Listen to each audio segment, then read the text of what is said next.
rappers that died that was in the streets, right? Everybody saying, "Oh, he was a real dude. He was a real dude. He was solid. He was street." That don't do nothing for these crying moms and these kids who ain't got no dad no more. That does nothing. You saying that, "Oh, your dad was solid. He was a real dude. He's not here no more because of whatever activities he was in."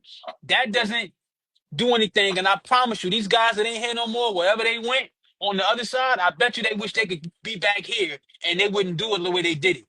So I don't Yeah, like the narrative that they push, to our kids and to the people that listen to their music to be destructive and to be self-destructive. That's whack.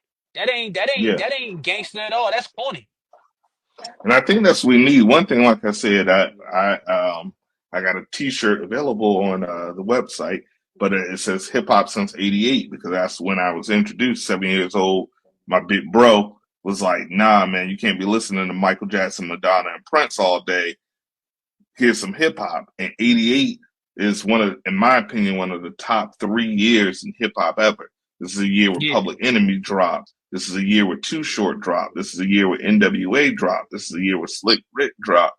So I was inundated with this music, and my brother would take me around to his friends and be like, "Yo, my 7 year old brother can do all the 911 as a joke. Do it." And I'm sitting there like 1989, another song, or whatever. Hmm. That's how integrated hip hop was for me, which allowed me to learn how to do wordplay, which got me into a gifted English class, which allowed me to, do other things and go into my love for mass media, all because of hip hop and learning about that wordplay. And I didn't think Mhm. any of these guys was really gangsters. I knew Ice Cube would be in a family movie, even though he was in the video with an AK-47. I knew Chuck D wasn't, sniping the president. I knew he was more of a poet and a teacher. KRS-One, all of these great artists.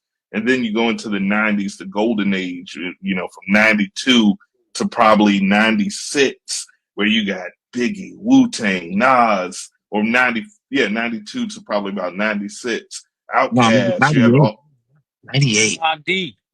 98. Mobb Deep, these phenomenal projects. And then even with the 2000s, where hip hop became like the biggest art form in the world, and you have people like Nelly and Jay-Z and Eminem and DMX T.I. and T.I., where these people were becoming superstars selling out Mm-hmm. stadiums.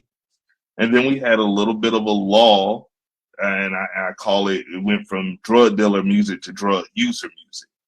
Yeah. But also that with me aging, I used to think, okay, am I aging out? And maybe that's why I'm not connecting with this. And